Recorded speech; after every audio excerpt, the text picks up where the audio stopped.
Imagine being reborn in a fantasy world teeming with monsters and hunters.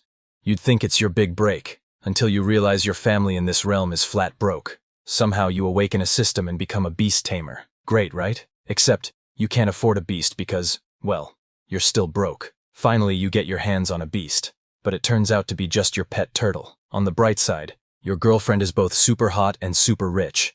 This sounds interesting, right? Well, this is the roller coaster life of our protagonist. Armed with a turtle and dating out of his league, how on earth will he navigate this wild world? Before we dive into our tale, hit that like button and subscribe to our channel. It's easier than taming dragons, I promise.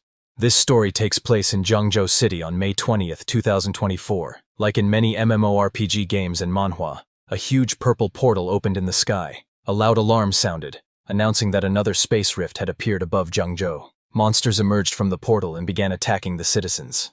A team of superpowered humans, much like the Avengers, arrived to fight these monsters. They were the 3rd Division of the Korean Defense Force, known as Hunters. These Hunters possessed powers like super strength, super speed, elemental control, and more. The Hunters joined the battlefield and started killing the monsters, quickly gaining the upper hand. However, a powerful gold-tier monster appeared, the Wolf King of the 6-eared wolf tribe. After killing a powerful hunter, it looked at the humans and said, "These insignificant humans are still resisting. Wiping you out is only a matter of time." Saying this, it joined the battle and began killing human soldiers like ants. Nothing survived its claws. The leader of the hunters was shocked to see a gold-tier monster and wondered if this was a high-level portal. The Wolf King laughed and told the hunter's leader that it was too late to realize this. Before they could engage in a battle to the death, someone appeared at high speed. It was a high-ranking official who asked the 3rd Division Hunter Group to leave the Wolf King to him and go handle the other monsters. This high-ranking officer was Mr. Wenyuan, and his presence motivated all the hunters. The battle between the Wolf King and Mr. Wenyuan began. After clearing the portal, the 3rd Division Hunter leader returned to report to her superior. She reported that with Mr. Wenyuan's help, they successfully defeated the invading 6-eared demon wolf tribe. Her superior praised her for her work, but was worried because this was yet another new rift, and it was still only a C-class one. This was the 6th one in the past 10 years. He feared that at this rate, Zhengzhou wouldn't hold out for long, though it was beyond their control. The superior announced that starting this year, Wuda Martial Academy would exempt awakened individuals from cultural exams, and the academic admission score for martial artists would be cut in half. He ordered the 3rd Division Hunter leader to check on the academy's progress. At Wuda Martial Academy, the bell rang, signaling the end of the first class. A boy noticed his friend daydreaming and asked why he wasn't paying attention again. He teased him, saying that if he failed to get into Wuda Academy due to low academic scores, it would be embarrassing. His friend, still lost in his daydream, replied that it would be amazing to sit next to a beauty like Yanran. The girl he was referring to was Lin Yanran, the top beauty of the academy. While everyone's attention was on her, her attention was focused on our protagonist, seated next to her. Yanran smiled and asked him, since graduation was approaching, if he planned to attend the Literary Academy, or Wuda Academy. Our protagonist, Su Bai, lost in his books, replied that he didn't know. He explained that if he went to the Literary Academy, his grades were only average. Besides, in these chaotic times, what use were foreign languages and advanced mathematics? And if he chose Wuda Academy, his family wasn't wealthy enough to afford all the supplements. Plus, he had no special abilities or talents, and was wondering himself where he should go. Su Bai was frustrated, thinking that since he had crossed into another world, he should have some kind of fate-altering opportunity, or awakened system. Yes, you heard it right, he was from another world, but he was beginning to doubt whether he had even transmigrated at all. Yanran, with her gentle voice, called Su Bai and suggested, "Why don't you join me in applying to the Literary Academy? I have a way to guarantee your admission." "What?" Su Bai asked in shock. Yanran asked him to keep his voice down. Just as she said that, a system window popped up in front of Su Bai's eyes. He was shocked, wondering what this was and how it just appeared. The system was bound to him as the host, displaying his stats. His species was Ordinary Initial Stage. He was currently level 18 and 18 years old. His stats showed 4 points in physique, 5 in agility, and 5 in mental strength. He had a trainer trait, meaning he could use any living being as a trainee, and the system would automatically detect suitable contracts. His current trainable limit was 1. His talent was evolution, allowing infinite evolution for all contracted trainees, with no upper limit to level progression, even breaking through racial limits. The trainee's hidden values and abilities would feed back to him, with higher levels providing a greater feedback ratio. Known levels were categorized as ordinary, bronze, silver, gold, platinum, diamond, lord tier, mid-tier, and divine, with each level having initial, intermediate, and advanced stages. Seeing this information, Subai realized that this was his system. Yanran, confused, saw Subai staring into the air and asked if he was okay. From her reaction, he understood that no one else could see it except him. He grabbed Yanran's hand and told her he was fine. Yanran blushed when he touched her hand, but all the boys in the class became angry, shouting for Subai to get his filthy paws off their goddess. One particularly angry guy shouted, "Subai, watch how I'll teach you a lesson." But a beautiful teacher stepped in, asking everyone to calm down, and just her words were enough to settle the class. The teacher announced, "I have good news. Zhengzhou Martial Academy just posted on their website that, starting with your class, awakened individuals are exempt from cultural exams and can directly enroll in Zhengzhou Martial Academy. Students with preliminary martial artist physiques will also have their academic requirements cut in half." Hearing this, the whole class cheered with excitement, thinking they could definitely get into Wu Da Academy now. As the class ended, the teacher asked students who had already awakened abilities or had a martial foundation to come to her office to register. Hearing the news, Subai thought, "This is interesting. I just got my abilities, and I'm already exempt from exams to get into Wu Da Academy." Seeing him deep in thought, Yanran wondered if he was really considering Wu Da Academy. The scene then shifted to outside, where Subai was walking home. He appeared normal on the outside, but Subai had something that set him apart. He was not originally from this world. He had transmigrated into this strange world 17 years ago. In this world, on September 18, 1906, a massive space rift had suddenly appeared in the sky. From this rift emerged countless strange beasts that soon rampaged everywhere. Armies from various countries fought against these alien creatures, and it took 3 months to eliminate the beasts from the rifts. However, as long as the rifts remained, new batches of alien beasts would periodically emerge. To counter this, humanity decided to send death squads into the rifts to explore. They discovered a vast, boundless land beyond the rifts, and to prevent the endless flow of alien beasts, military forces from various countries constructed bases within the sky rifts to defend against the beasts at their source. A new era for humanity officially began. On March 6, 1907, the second sky rift appeared. On May 7, 1907, the third rift appeared, then the fourth, and then the fifth. Over the following century, the number of rifts increased, and their appearances became more frequent. Now, rifts have spread across the globe, with each one harboring different alien beast species. Scientists named the battlegrounds behind the sky rifts the battlefield of 10,000 races. Meanwhile, Earth's spiritual energy began to recover, and humans gradually awakened martial abilities and supernatural powers. As the battles intensified, conventional weapons frequently failed on the battlefield, while the power of awakened individuals grew. Eventually, they replaced traditional weapons as the dominant force. The war between humanity and the 10,000 races continues to this day.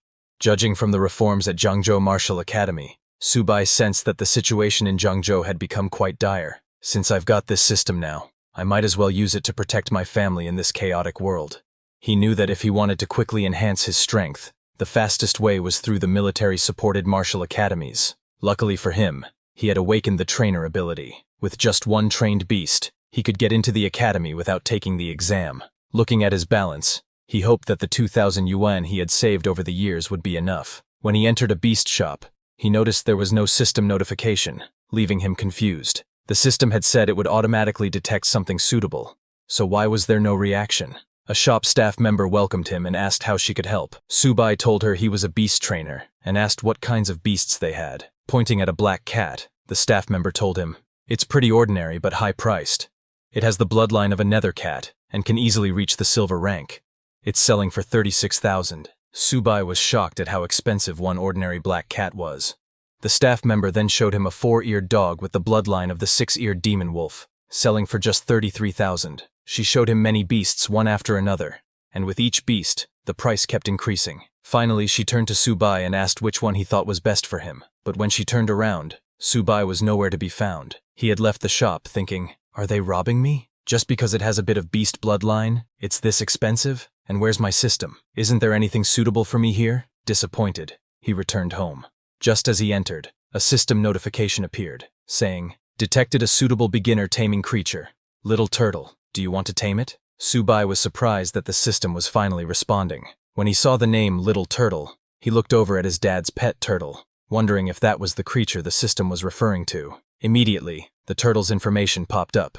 It's tamed beast. Name is Little Turtle. Common level initial stage beast. It has traces of the Xuanwu turtle bloodline and can grow infinitely and eventually slay gods. Its average attributes, such as constitution, defense, spirit, and speed is 2. Its ability is turtle shell defense and eating is its evolution method. Subai was intrigued by the system's response and the potential of this little turtle. Subai was shocked to discover that his little turtle had profound, limitless growth potential, ultimately leading to the slaying of gods. He jumped in happiness, shouting, "Now that's more like it.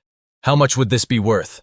I'm not trading it, no matter what." He was thrilled, but his happiness didn't last long. Because he was making so much noise, his sister, Suxia, came out of her room. When she saw him holding the little turtle like that, she angrily shouted, "Subai, what are you planning to do with little 8? That's Dad's treasure." Subai quickly let go of the turtle and told her he hadn't done anything. Just as he released it, the turtle immediately jumped into a grocery bag, eating all the food from the bag in an instant. Both Subai and his sister were shocked by the little glutton. Suxia asked Subai why the turtle was eating so much, especially since they had just fed it that morning. Watching it devour everything, Subai remembered the system notification and realized that the turtle's appetite had increased and that it might be evolving. He told his sister he was going to find it more food. Half an hour later, Subai's mother and father came home, shocked to see the state of the house. They asked Subai if the house had been robbed. In just half an hour, the little turtle had eaten all the food in the house and was now chasing Suxia for her last snack. Subai's father was too shocked and asked him, "Is this really our little turtle? Can turtles run this fast?" Subai then explained what was happening. The entire house had turned upside down in just half an hour. This situation made Subai think, Dad and Mom already have a hard time as it is. I'd better not tell them little 8 is a bottomless pit. He decided to handle it himself. Meanwhile, after devouring everything in the house, the little turtle finally stopped. Suxia was very angry at it, but as the turtle seemed satisfied, a huge robotic turtle form suddenly appeared from its body. Subai was shocked and asked, "Is this glutton finally full, or is it about to awaken its bloodline?" The scene then shifts to day 2. Little Turtle's explosive growth had come and gone, but its Xuanwu bloodline still hadn't awakened, and it had started eating even more. This was why Subai had come back to the pet shop again. When he entered, there were already 2 guests inside. When the shop staff member saw Subai, she asked if he had decided on what he wanted. He told her he wasn't here to buy this time. Getting closer to the staff member, he said, "I have exotic beast blood. Are you guys buying?" The staff member was shocked and asked him to confirm if he really had exotic beast blood. Hearing the words beast blood, one of the guests said goodbye to the other guest and immediately approached Subai. That man was the shop owner. He told the staff member to leave it to him and take care of other tasks. He then approached Subai and said, "Young man, come this way, and let's sit down for a chat. You said you have exotic beast blood. Do you mind if I examine it?"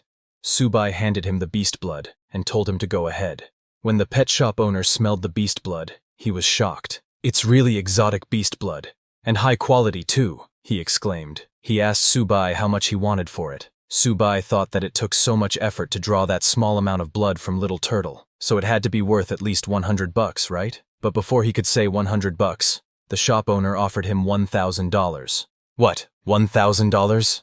Subai responded in shock. Seeing his reaction, the shop owner misunderstood, thinking Subai was angry at the low price and actually knew how much it was worth. Laughing, the shop owner said, "Just a joke.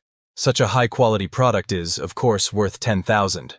In shock, Subai shouted, $10,000? The shop owner misunderstood again, thinking Subai was getting angry at the low price, and raised the offer to $15,000. Subai was stunned and covered his mouth, thinking, who would have guessed that Little Turtle is so valuable? It's getting difficult to keep my smile hidden. He turned around to hide his excitement and said, "Fine, it's a deal. If I didn't need the money, I wouldn't sell it at all." After getting the money, he left the shop, with the shop owner personally seeing him off and saying, "Take care, young friend. If you come across such good stuff again, you're always welcome to come to me." Walking away, Subai looked at his balance and was thrilled. He hadn't thought exotic beast blood was worth so much.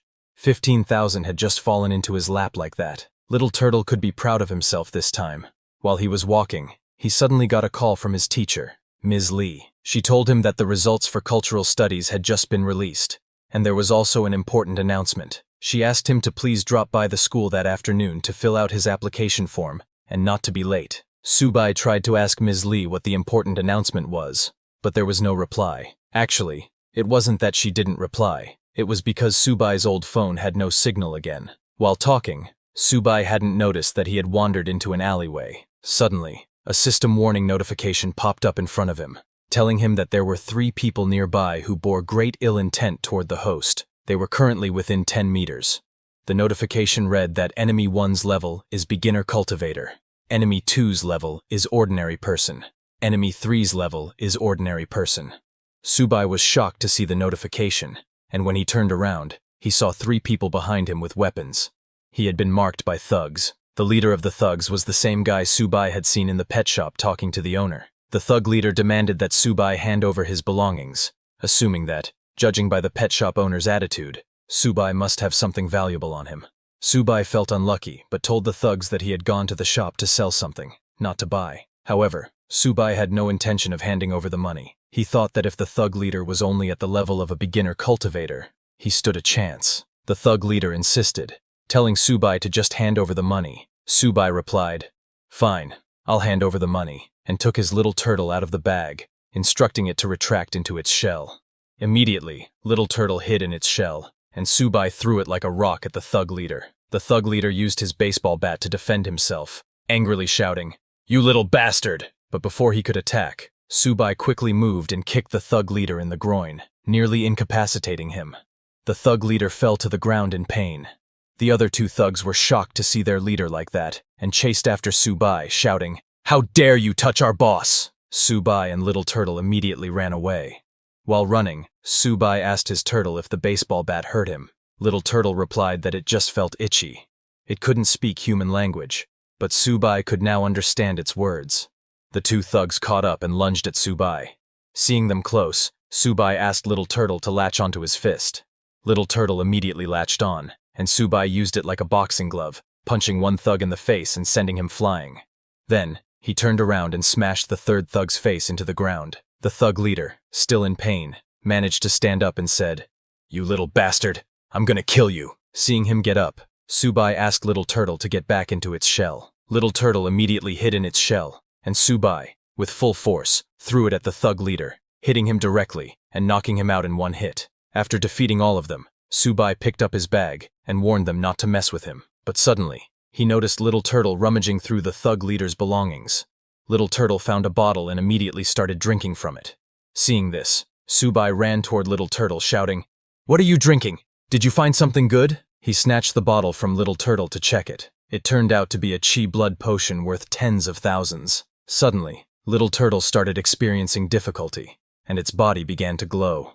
The potion was enough for a cultivator to absorb over a whole month, but Little Turtle had consumed it all in one go. Subai worried whether Little Turtle could even digest it, but then he was surprised. Not because of Little Turtle, but because his own body started glowing as well. He felt an intense surge of strength. He immediately checked his status window and found that he was now a mid-stage ordinary level hunter. His level had increased along with that of his tamed beast. His constitution was now 16, with a base attribute value of 10 points and 6 attribute points inherited from his tamed beast. He now had 2 talents. The first was evolution, which allowed his tamed beast to undergo unlimited evolution, with no limit to its grade, even up to the mythical grade. The attributes and talents of his tamed beast would be inherited by him to a certain extent, with higher grade beasts providing greater inheritance. The second talent was Turtle Skin Defense, which consumed a certain amount of physical energy to activate. When activated, a layer of turtle skin would cover his body, greatly increasing his defense. Subai was surprised to see the amazing effect of the Chi Blood Potion. His attributes had increased significantly, and he had even gained a new talent. Not only did Subai level up, but his little turtle also leveled up. Little Turtle's grade was now mid-stage ordinary, though the Xuanwu bloodline had not yet awakened. However, upon reaching the bronze grade, the bloodline would partially activate, greatly increasing its attributes. From an average of 2, Little Turtle's attributes had increased significantly. Its constitution was now 32, defense was 38, and both agility and spirit were 10. Little Turtle now also had 2 talents. The first was Turtle Shell Defense. When activated, it allowed the turtle to retract fully into its shell, forming a defensive posture that increased its defense by 300%. In this state, It could not move or attack. The second talent was Turtle Skin Defense, which consumed a certain amount of physical energy and increased its defense by 50% to 100%. Subai was shocked to see Little Turtle's body grow larger, with a constitution of 32 and defense of 38. He remembered learning in class that even power-type beasts typically had attributes around 30 when they were high-stage ordinary grade. He couldn't imagine how amazing Little Turtle would be once it awakened, given how powerful it already was without awakening. Little Turtle was very proud of itself. Subai then picked up Little Turtle, saying, "All right, you've eaten your share. Let's leave this place quickly." The scene then shifts to the school. Teacher Lee told the students that the results for cultural studies had been released and that she would be consolidating their application intentions. She also announced that a special recruitment teacher from Wu University would be coming to the school to evaluate candidates for their special abilities. As with last year, there would be 2 guaranteed admission spots. While filling out the application, Yanran asked Subai if he had thought it through, and if he was applying for Wen College or Wu University. Subai told her that it would be Wu University. He was determined to get in. Yanran was shocked and asked, "Subai, didn't I tell you to apply for Wen College with me? Those who enter Wu University must go to the battlefield. Do you know how dangerous that is?" But Subai replied, "There has to be someone who goes to the front lines. So, this suits me just fine." He smiled at Yanran and told her that his reason for going to the front lines was to protect someone important to him. He was referring to his family, but Yanran misunderstood, thinking, "Someone important? Could it be me that Subai is talking about?" Suddenly, a teacher came over and asked Yanran which academy she was applying to. Yanran didn't respond right away. Subai thought she probably hadn't awakened any special abilities and had never trained physically, so she would likely choose Wen College. After some thought, Yanran told the teacher that she hadn't made up her mind yet and wanted to think about it a little longer. Teacher Lee reminded the students that this was a crucial decision for each of them, advising them to take their results home and discuss their choices with their parents. She informed them that they must submit their application intentions by midnight. With that, class was dismissed, and everyone returned home. Later, Yanran returned home, and while she was taking a bath, she called Subai. Blushing, she told him that she had decided to apply to Wu University as well. Subai, who was cleaning his house at the time, was surprised to hear that Yanran had applied to Wu University. He asked her if she was joking, but Yanran replied that she had made her decision and also wanted to send him a surprise. While they were talking, Subai noticed Little Turtle stealing food again. He told Yanran that he had something important to handle and would talk to her later. As soon as he ended the call, he yelled at Little Turtle, calling it a good-for-nothing for eating so much. The scene then shifts to the next day. All the students gathered in the stadium, and Teacher Lee was on stage, warmly welcoming military martial arts instructor Zhang Kai. He was their principal as well as their senior. Instructor Zhang came onto the stage and told the students, "1 year ago, 126 people entered this school, and 65 of them are still alive. 2 years ago, 98 people entered, and only 32 of them are still alive. 3 years ago, 86 people entered, and 11 of them are still alive." Hearing this, all the students felt a chill. Instructor Zhang continued, saying he wasn't trying to scare them, but wanted each one of them to understand that being here was not something to be proud of. They would face myriad challenges: duty, responsibility, danger, and the task of protecting their country. He told the students that Wu Da is a place where the strong are cultivated, and asked if they wanted to be among their ranks. "Yes!" all the students shouted. Instructor Zhang smiled and said, "Very good. I look forward to your performances in the examination." After the speech, the students began returning to their classes, but Teacher Lee asked Subai to stay. She and Instructor Zhang approached him. Confused, Subai asked if there was an issue. Instructor Zhang confirmed his name and then informed him that a space had been reserved for him at Wu Da. He told Subai to head there immediately to prepare for the entrance examination. Subai was shocked to hear that someone like him, a broke student, had a reserved spot. Instructor Zhang confirmed it and mentioned that a vehicle was waiting for him at the school's entrance. Everyone was surprised to hear about Subai's reserved spot. Some complained that it was favoritism, while others were jealous, wishing it were them. Subai took the bus and arrived at Wu Da Academy along with other students. They were all amazed by the academy's grandeur. An instructor was waiting at the entrance and asked the students to follow him. Along the way, the students noticed a huge rock pillar in the center of the academy. The instructor told them that it bore the school's motto. Subai was impressed by the grand motto. The instructor then took them to collect their uniforms and guided them to the dormitories. He showed them the male dormitories and told them they could rest there for a while and change into their uniforms. He informed them that someone would announce the examination time shortly. Subai went to his assigned room, room 303. As he approached, he heard a voice from inside saying, "In the early stages of martial arts training, resources are the most important." Subai announced that he was here, but there was no response. Inside, he found 3 roommates. A red-haired boy took out a bottle and said, "My father managed to purchase 3 drops of extremely rare monster blood at U Mountain. He asked an experienced pharmacist to make it into 3 bottles of top-quality medication. This isn't something you see every day." The other 2 boys were amazed, with one asking, "Is this what rare monster blood looks like? I've never seen it." The other added, "I've bought similar products, but it's also my first time seeing something like this." While they were talking, Subai entered the room. He introduced himself as Subai, who had also been assigned to dormitory 303. The red-haired boy introduced himself as Han Jiagang and said, "So you're Subai. Everyone's here then." He introduced the other 2 boys as Tao Jiajun and Fan Chaoan. Subai said, "It's nice to meet you all." Jiagang smiled and told him he didn't need to be so polite. They were all dorm mates after all. He asked Subai to come over and take a look, explaining that Han Jiagang's father had sent him some rare monster blood. Proudly, Han Jiagang told Subai that his father had to send people all over the country to acquire it. When Subai heard U Mountain and 3 drops mentioned, he wondered if it could be the same blood he sold to the pet shop owner. He asked Han Jiagang if such rare blood was expensive. Han Jiagang boasted, "Not really. Each drop only cost around 30,000, so not even 100,000 in total. It's practically spare change." Hearing it was sold for 90,000, Subai became very angry, thinking, "That slimy bastard. I sold it for 30,000, and he sold it off for nearly 100. Blasted middlemen." While they were talking, a commotion erupted outside. The students from the dormitory were going crazy after spotting a super beautiful girl downstairs. A guy commented that he was voting for her in this year's beauty contest, saying, "That figure, those legs, she's our goddess." When the dormitory warden saw the girl, she asked who she was looking for since this was the men's dormitory. Subai's roommates were amazed, saying, "Wu Da really is something. She's amazing." They all wondered why she came. The girl, as it turned out, was Yanran, Subai's future waifu. She told the warden that she was looking for Subai. The warden turned to the dormitory and shouted, "If there's a Subai, come out!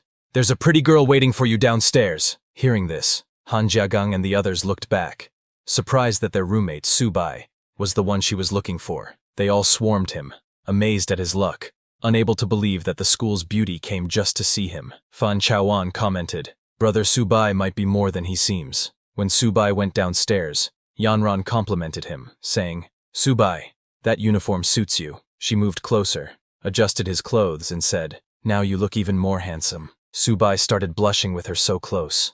Seeing Yanran help Subai adjust his clothes, all the boys from the dormitory grew jealous, shouting, "Die, you lucky bastard! Don't lay a finger on our goddess!"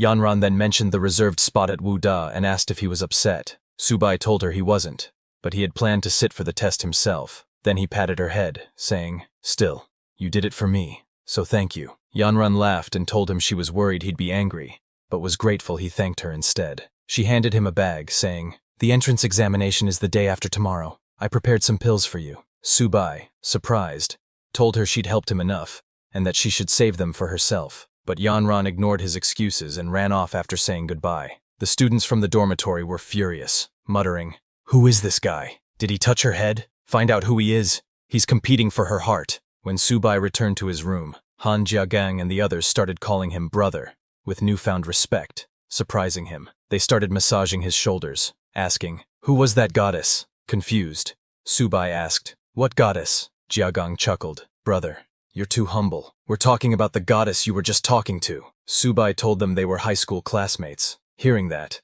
Han Jiagang moved closer and said, "Brother Su, since we're dorm mates, I'm sure you could convince that goddess to bring some of her friends over." Subai hesitated before replying. Seeing him hesitate, Han Jiagang suggested that, since it was Subai's first time meeting them, they should take him out for a good dinner and chat. Without waiting for Subai's response, they finalized the plan and told him to rest up and get ready to go out that night. Then they all left the room. Watching them decide on their own, Subai thought, "These guys are really interesting." He then picked up his bag, took out Little Turtle, and let it out to get some fresh air. Checking the bag Yanran had given him, he found a blood essence potion. Little Turtle's eyes lit up at the sight of it. Seeing that Little Turtle liked it, Subai laughed mischievously and asked if it knew what it should do after consuming it. Little Turtle, scared of Subai's expression, seemed hesitant. Later, Subai and his roommates went to a high-end hotel. Seeing the place, Subai asked Han Jiagang, "Don't you think coming to such a fancy hotel is a bit too much?" Han Jiagang laughed and told Subai to relax and enjoy himself, leaving the rest to his brothers. In the room, Han Jiagang raised his glass, saying, "I, Han Jia, feel extremely lucky to have met you all at Wuda, especially an amazing person like Brother Su. A toast to you all." Subai asked them to take a seat, saying, "Since we're all dorm mates, there's no need to be so formal." Once they settled down, Subai told Han Jiagang that he was high school classmates with Lin Yanran, so he could probably arrange for her to introduce some of her friends, but they could discuss that in the future. Subai then told Han Jiagang that he needed his help. Han Jiagang asked, "What do you need help with?" Subai took out a vial of red blood essence and placed it on the table, saying, "It's not a big deal, really. I just have some rare monster blood and would like your help with it." Both Jiajun and Fan Chao were shocked to see it. Looking at the potion, Jiajun said, "Han Jia, Brother Su's monster blood seems to be of even better quality than yours." Han Jiagang examined the vial and told Subai that this blood was better than anything he had ever seen. Han Jiagang pulled out his smartphone, telling Subai that the blood was extremely rare and that he would call his father to send someone over to evaluate it. Subai told him not to rush and suggested they enjoy their meal first, but Han Jiagang had already dialed his father's number. When Han Jiagang's father answered, he immediately began nagging, "Little Jia, you've burned through your pocket money again, haven't you? I sent you to Wu Da to get stronger, not to waste time." Han Jiagang quickly cut in, "Dad, I don't want money. This is serious. My classmate has 7 drops of precious rare monster blood that he wants to sell. It's of even higher quality than the 3 drops you got last time, so I couldn't decide on a price." "What?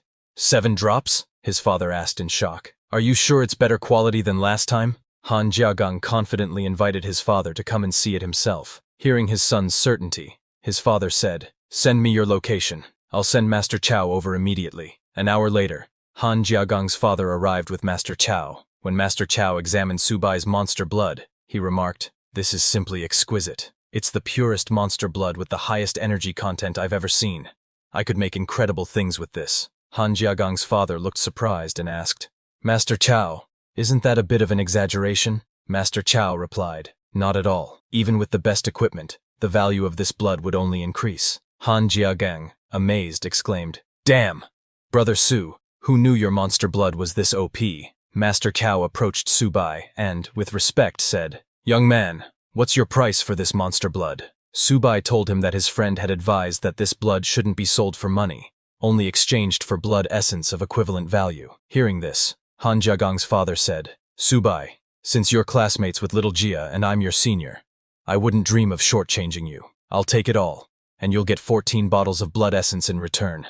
How does that sound?" Subai agreed and thanked him. Han Jiagang's father smiled and asked Subai if he would like to join the Han family, promising to provide him with resources for free. Subai thanked him for the offer but explained that he wasn't planning on joining a family just yet. Han Jiagang's father pressed him to reconsider, but suddenly, a loud voice came from outside. It was Yanran, who opened the door and said, "Subai said he didn't want to join a family, so no one is allowed to force him." She was visibly angry and asked Han Jiagang's father if he understood. Subai was surprised to see Yanran there and asked her why she had come. Yanran replied that she was there to settle her own business, but hadn't expected to run into him. Seeing Yanran's attitude, Han Jiagang's father grew angry, but Master Chao quickly intervened and informed him of Yanran's background. Han Jiagang's father was shocked and frightened upon learning her background. He quickly explained to Yanran that it was all a misunderstanding, saying that Subai and his son were just classmates and good friends. Hearing this, Yanran calmed down and asked Subai if he was heading back to school,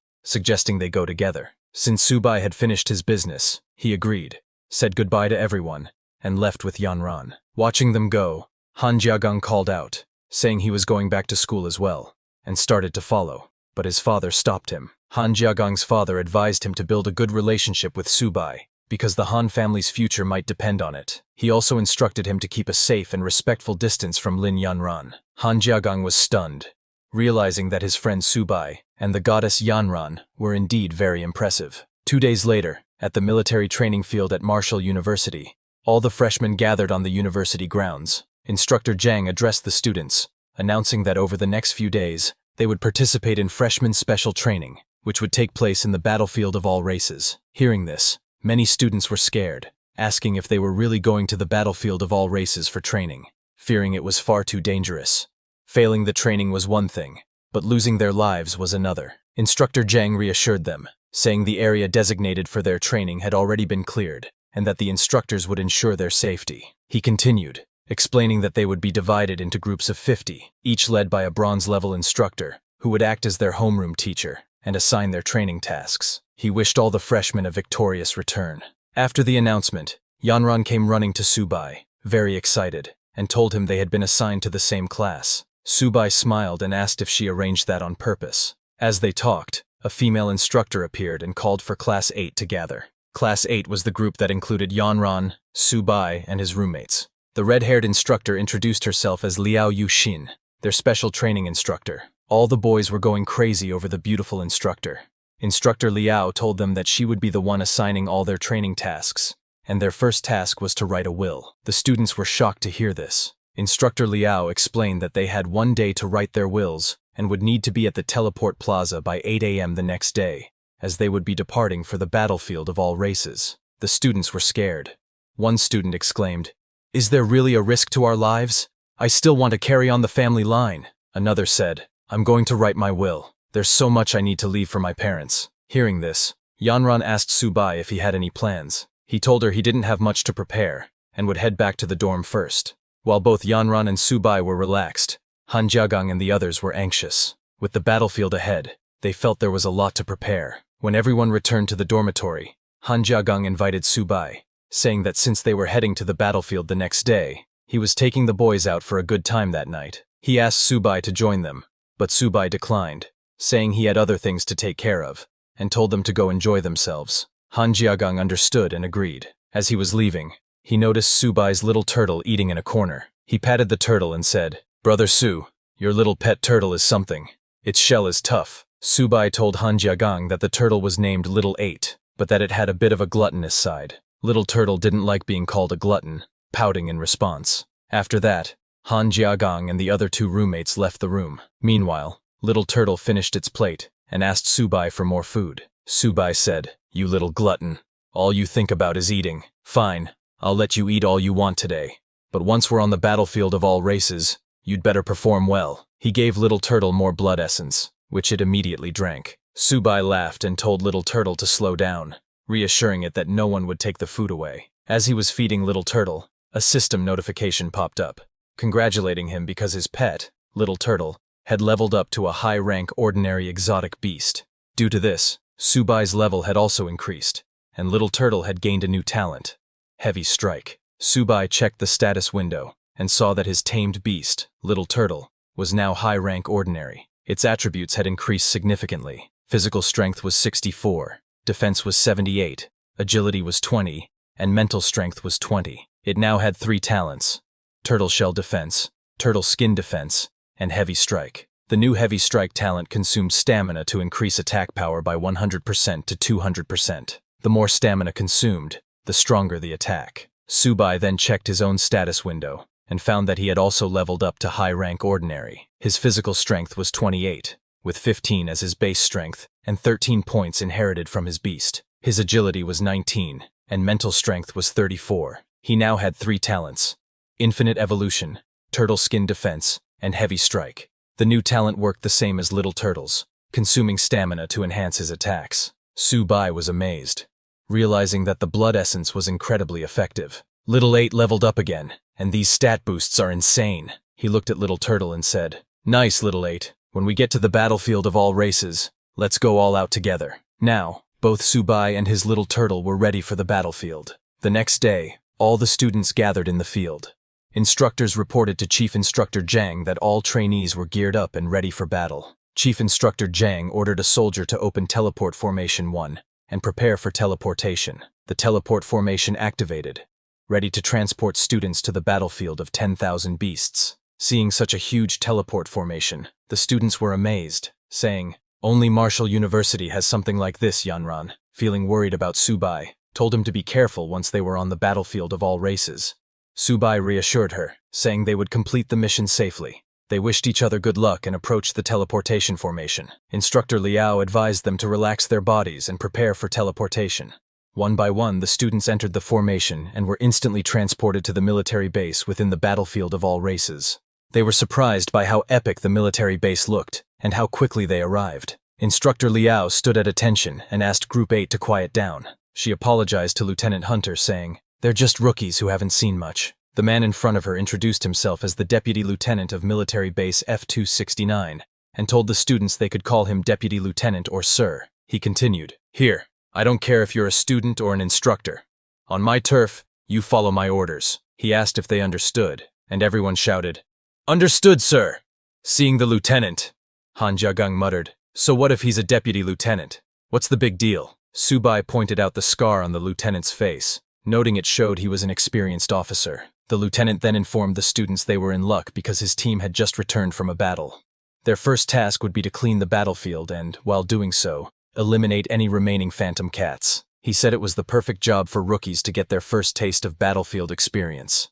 With a serious expression, he added that eliminating the phantom cats would earn them military merit points, which could be exchanged at the logistics department for blood vitality powder and various grades of body tempering elixirs to strengthen themselves. Hearing this, Jiajun got excited, exclaiming, "Truly, fortune comes with risk." Han Jiagang added, "No wonder so many risk their lives to come to the battlefield of myriad clans." Seeing them eager, the lieutenant smiled and said, "You little brats look ready to give it a try. Good. Move out immediately. Follow me." Everyone was thrilled. As they followed the lieutenant, Subai thought to himself that he needed to gather enough military merit points to exchange for elixirs. Little 8 would have a feast as well. The lieutenant first led them to some injured soldiers, explaining that these were the wounded, just back from the battlefield. Seeing the injured soldiers, Jiajun asked if they had been hurt while dealing with the phantom cats. Han Jiagang replied, "No way. Aren't phantom cats the weakest beasts? How could they be so terrifying?" Seeing the injured soldiers, some students grew scared and exclaimed, "Even the weakest phantom cats are this dangerous?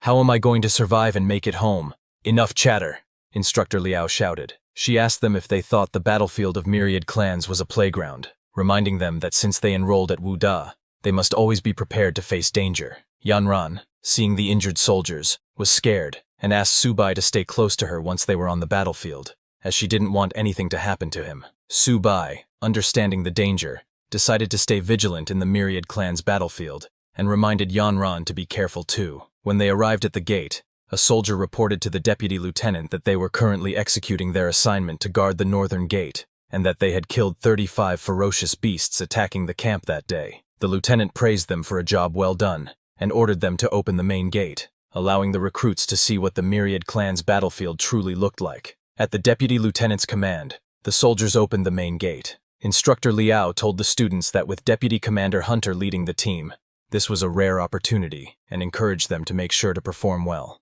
"Understood, Instructor," everyone shouted. Seeing the students' energy, the lieutenant smiled and said, "Brats, you've all left your wills at the mail depot, right? Because from this moment on, you will be constantly walking with death." When the main gate opened, the students saw soldiers battling fierce beasts. Han Jiagang was amazed, exclaiming, "Is this what a battlefield is like? How gruesome." One of the soldiers fighting the beasts turned around, noticing their captain. He approached, saluted, and asked why the captain had personally come. The lieutenant told him to talk less and assemble a team of soldiers to help protect this batch of students. The soldier replied, "Yes, sir," and left to gather a team. Instructor Liao explained to the students that they would be heading to Area F-260, where there was a patch of forest. Most of the monsters there had already been killed, and their mission was to retrieve the monster cores from the human cats in the area. After the explanation, the lieutenant stepped forward and shouted, "Rookies, are you ready?" "We're ready, sir," all the students replied in unison. Meanwhile, the assembled strike team received orders to follow and protect the students. As they began moving, the strike team leader approached Instructor Liao and assured her there was nothing dangerous about clearing out a battlefield. Laughing, he remarked that sending these newbies to the front lines would be a waste, as they would be like nobodies on the battlefield. He then turned to Captain Fu and asked why he was personally leading the team. Captain Fu replied, "Strike team leader, you talk too much. Don't ask pointless questions." Hearing this, the strike team leader stopped. Instructor Liao thanked Captain Fu for his assistance, and he responded, "It's nothing. These students are all warriors on the battlefield. It's my duty to protect them." Meanwhile, at Didu, the highest military command post in Long, a soldier rushed to report an urgent issue to the senior officer. He informed him that there was a latest report from the battlefield of all races. A large horde of monsters had broken through the defenses. Currently, 12 powerful golden-ranked individuals from the Yuming Cats tribe were involved in the fight, attacking 12 military camps in the southwest, from D128 to D140. The senior officer instructed the soldier to determine the monster's direction and send word to the other camps to prepare for an attack. The new students from Wu Da are entering the battlefield to practice their skills. They are Long's future. They must be protected at all costs. Meanwhile, at Area F-269, all the students arrived at the battlefield they had to clear. Instructor Liao told them that when clearing a battlefield, time was of the essence. Every minute they stayed was another minute they were in danger. Hearing this, everyone immediately got to work. Subai and Yanran were working together. Yanran told Subai that the hides, blood, flesh, claws, and teeth of the Yuming cats could be used to make weapons and medicines. Subai replied, "No wonder so many people would want to come to such a dangerous place. There are rare materials everywhere. My little turtle is going to eat well again." Looking at his inventory, Subai decided he would collect a few more cores and exchange them for blood spirit essence, thinking that would help little turtle level up again. But while checking his inventory, a sudden system warning popped up, alerting him to extreme danger. 164 Yuming cats were rapidly approaching, obviously hostile, and only 3 kilometers away, in the southwest forest. The system advised him to stay on guard, marking the threat as a 5-star high-level threat, with a life-threatening danger level of 4 stars. Subai was shocked, as the last time the system gave him a warning, it was only for a beginner-level martial artist. This was a 5-star life-threatening situation. Seeing Subai's alarmed expression, Yanran asked what was wrong. Without explaining, Subai ran to Instructor Liao, who was in a tree, and told her he sensed a large horde of monsters moving towards them from the southwest. Hearing this, Instructor Liao looked in that direction but saw nothing. She came down angrily and said, "Subai, this is a battlefield, not a playground. Do you know what will happen if you cause mass panic?" Subai tried to explain that he wasn't joking, and that there really was a horde of monsters approaching.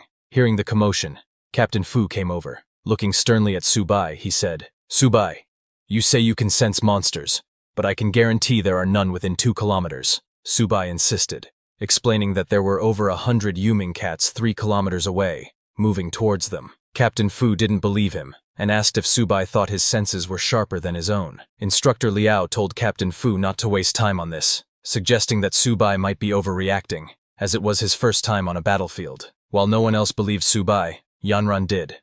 She told Captain Fu that no one should make a judgment before verifying the truth. Left with no choice, Subai stepped forward and pleaded with everyone to believe him, insisting that the monsters were getting closer. He explained that, as a monster tamer, he had an extraordinary sense for danger. Instructor Liao was surprised to hear that Subai had such a skill. She asked why the school hadn't recorded it. Subai replied that he was guaranteed a place at Wu Da, so his special abilities hadn't been noted. The students were shocked to hear that Subai had special abilities. One guy said, "If Subai has the ability to tame monsters, why haven't I seen anything he's tamed?" While they were talking, a loud noise suddenly came from the southwest.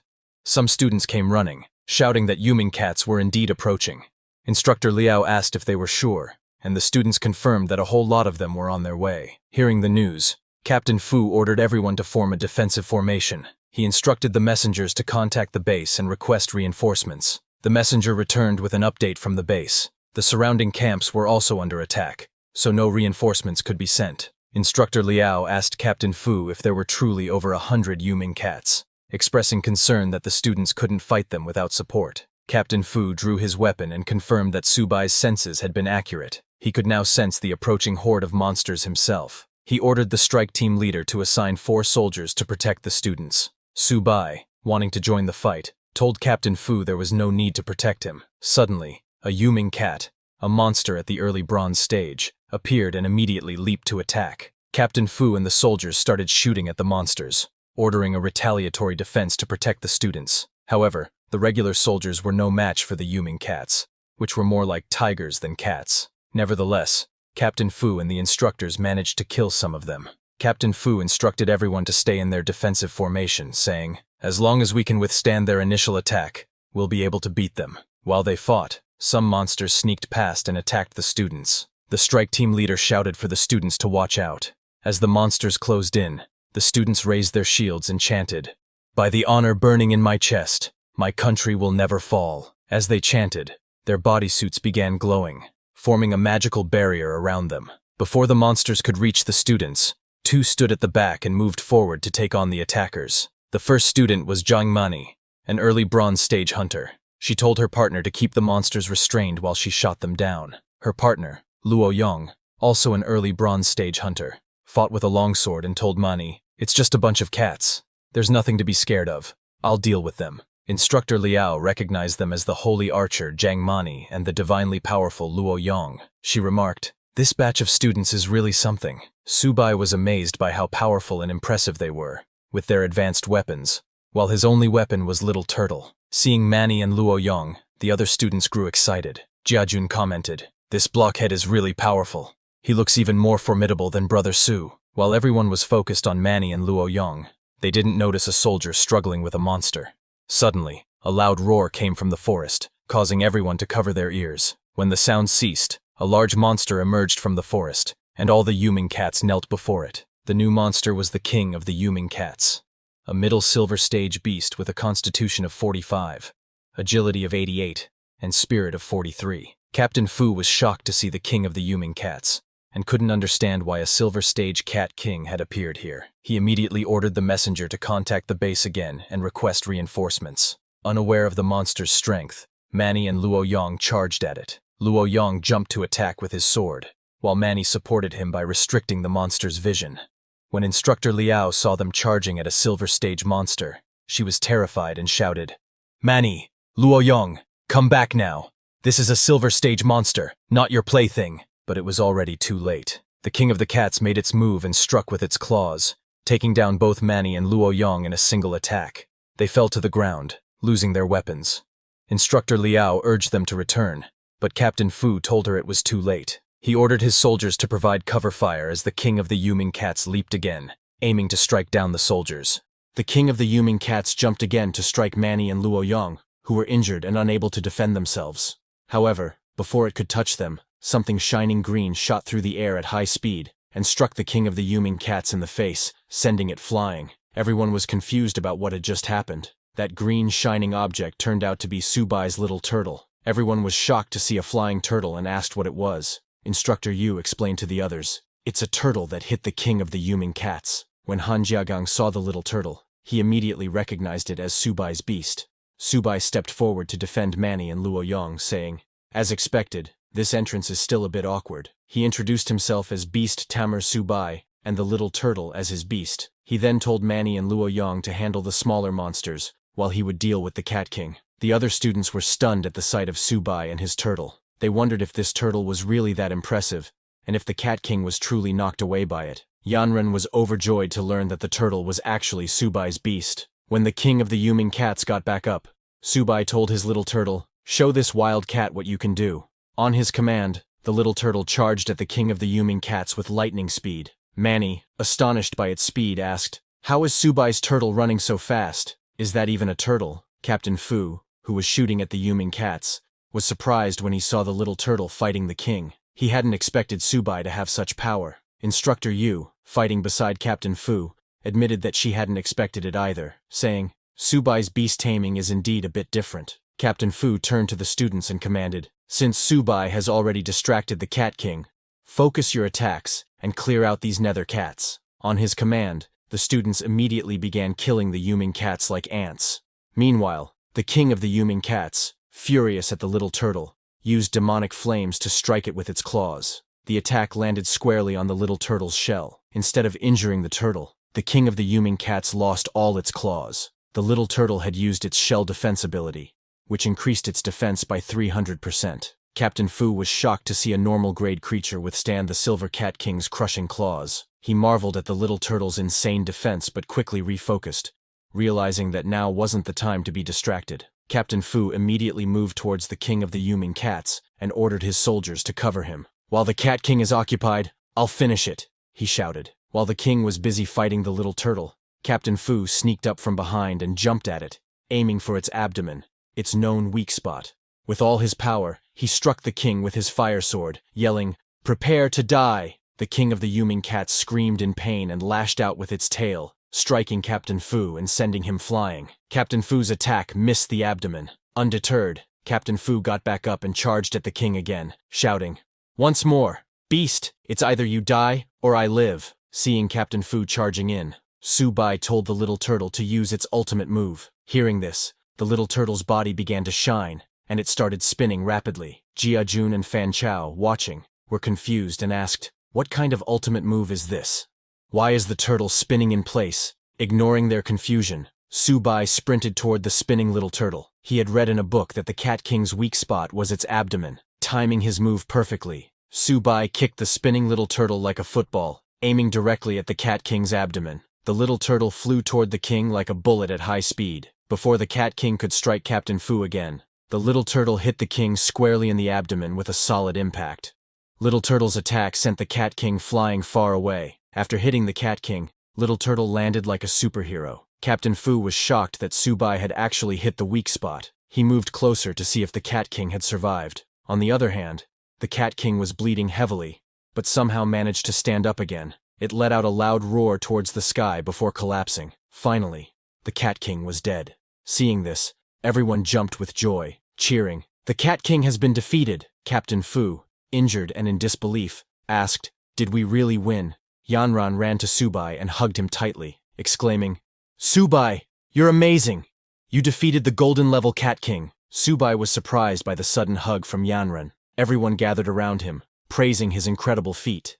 Jia Jun jokingly asked Su Bai where he got the turtle, saying he wanted one too. While they were busy talking, Little Turtle took the opportunity to search the Cat King's body for something to eat. To its delight, it found a yellow beast core. Excited, it was about to eat the core when Su Bai noticed it.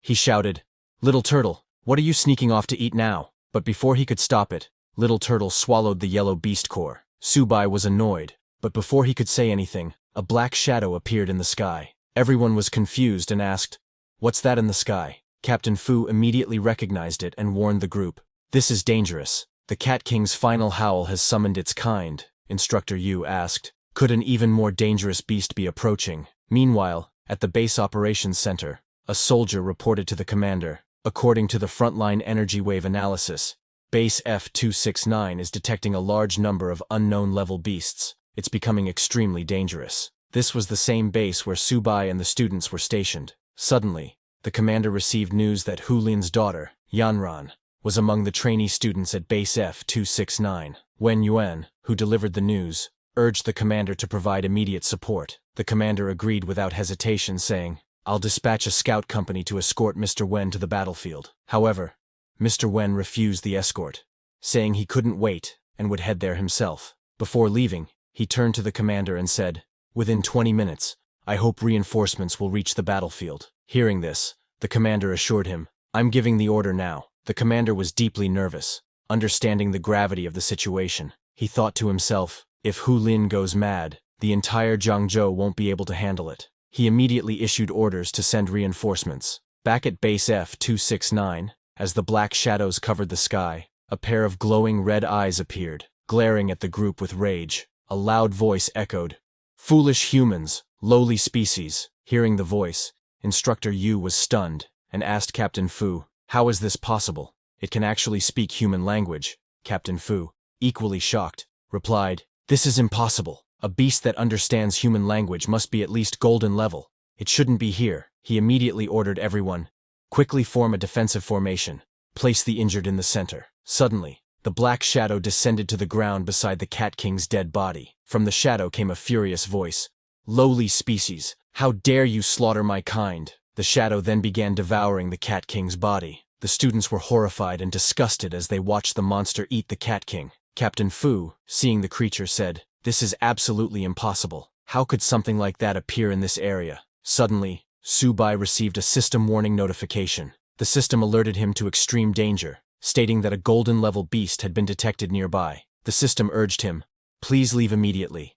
Lethal threat level, 5 stars. Extreme danger." Su Bai was shocked to realize that the shadow was indeed a golden-level beast. The monster that emerged from the shadows was the Shadow Cat King, a mutated golden-level beast with 272 constitution, 345 agility, and 275 mentality. After sustaining severe injuries, the Shadow Cat King entered a bloodthirsty berserk state, increasing its agility and attack by 100%, while reducing its defense by 50%. Luo Yong was horrified, exclaiming, "It's a golden-level beast. Even our teacher probably hasn't faced one." Manny, trembling with fear, fell to the ground, crying, "I want to go home. I don't want to die." Seeing that reinforcements had not yet arrived, Captain Fu charged at the Shadow Cat King, ordering, "Everyone, escort the wounded and retreat. I'll cover you." With determination, he leaped to attack, shouting, "Beast, I'll fight you to the death." However, with just one swing of its claws, the Shadow Cat King sent Captain Fu flying.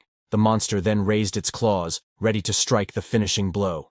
Seeing this, Su Bai threw Little Turtle towards Captain Fu, commanding, "Protect him!" As the Shadow Cat King's attack descended, Little Turtle jumped in between and blocked it with its shell defense. The Shadow Cat King was shocked by the turtle's exceptionally tough shell, but suddenly, deep scratches appeared on Little Turtle's shell, and it began to bleed. Captain Fu, still stunned, gasped and asked, "Little Turtle, are you okay?" Seeing Little Turtle injured, Su Bai tried to rush over, but before he could move, he also sustained injuries, coughing up blood. He felt the same pain as Little Turtle. Yanren, standing beside him, was shocked to see him in such a state, and asked if he was hurt. Instructor Yu, who was assisting Captain Fu, was equally shocked. She couldn't understand how Su Bai had been injured since she hadn't seen the Shadow Cat King attack him. Captain Fu wondered aloud, could it be the Beast Tamer's same origin effect? Hearing this, Instructor Yu responded, "Impossible. I'll go check on him."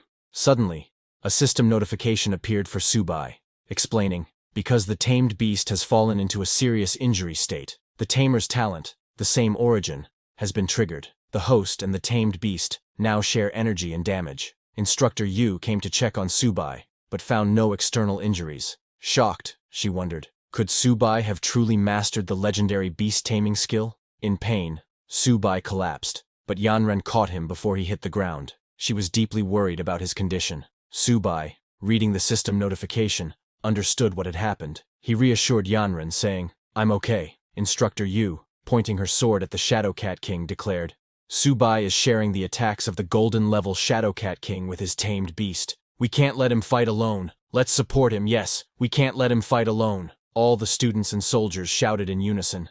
As everyone charged at the Shadow Cat King, the beast sneered.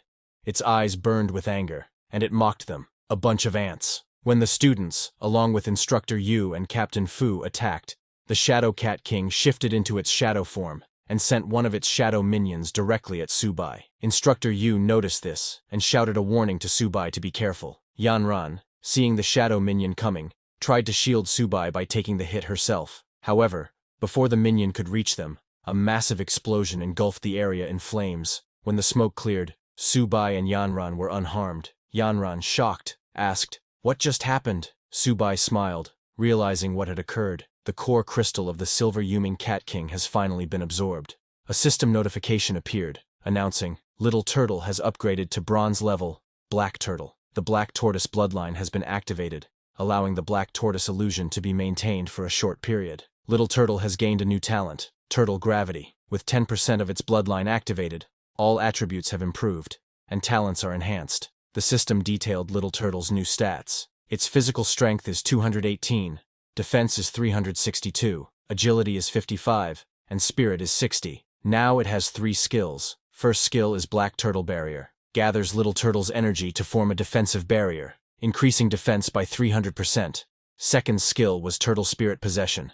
Consumes physical energy to envelop Little Turtle's body, enhancing attack power by 100% and defense by 200%. Third skill was Turtle Gravity. Launches a gravitational skill at a designated target, pulling them in. As the Black Tortoise bloodline awakened, Little Turtle entered its spirit form.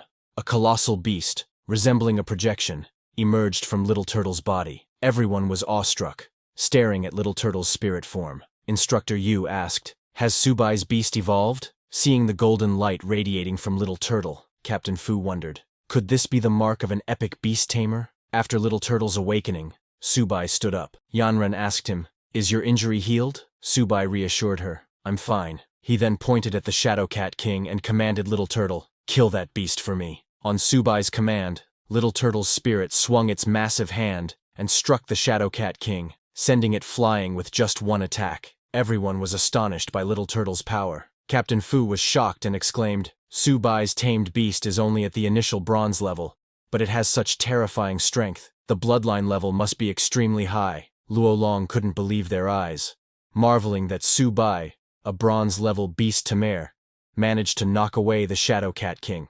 The Shadow Cat King, though sent flying, managed to regain its balance. Now furious, it let out a thunderous roar and summoned its shadow minions. "I want you all to die!" it bellowed, releasing the minions to attack the students. Seeing the Shadow Cat King go berserk, Captain Fu yelled, "Everyone, watch out! Retreat and split up!" However, the Shadow Cat King created dozens of shadow minions, sneering, "Don't even think about running away." The minions avoided Little Turtle and charged toward the students and soldiers. Seeing this, Su Bai commanded Little Turtle, "Stop them." Little Turtle immediately used its turtle gravity skill over the entire area. A golden light spread across the battlefield, and before the shadow minions could reach the students, they froze mid-air. Little Turtle then pulled all the shadow minions toward itself, opened its massive mouth, and swallowed them whole, killing them instantly. Su Bai then instructed, "Don't hold back, finish it." On his command, Little Turtle began gathering immense energy, a golden aura radiating from its body. It then unleashed a powerful energy beam directly at the Shadow Cat King. The Shadow Cat King, despite its strength, couldn't withstand the attack, and was vaporized in an instant. A few minutes later, Mr. Wen arrived at the battlefield, only to find the fight already over. The ground was scorched, with a massive crack running through it. Surveying the destruction, he wondered, what on earth did they endure on such a tragic battlefield? Meanwhile, Captain Fu was commanding his troops to clean up the battlefield quickly. Mr. Wen hurried over to Yanren, who was collecting monster cores with Instructor Yu. Relieved to see her unharmed, he said, "I'm so glad you're okay." Yanren was a little surprised to see him there, while Instructor Yu, confused, asked her, "Why is Mr. Wen here?" Captain Fu immediately saluted Mr. Wen and introduced himself as Fu Lin, the Deputy Battalion Commander of F-269 Military Base. Recognizing Mr. Wen's high rank, Captain Fu reported, "In this battle, a squad of my troops cooperated with the instructors and students from Wuhan University. We encountered a large group of nether cats. Over 800 nether cats were killed, including several bronze-level ones, 1 silver-level one, and 1 gold-level. Casualties are still being counted, and initial treatment is being provided to the seriously injured." Mr. Wen was stunned. "A gold-level beast appeared?" he asked in disbelief. Looking at the massive crack in the ground, he continued, "Captain Fu, you actually killed this gold-level monster?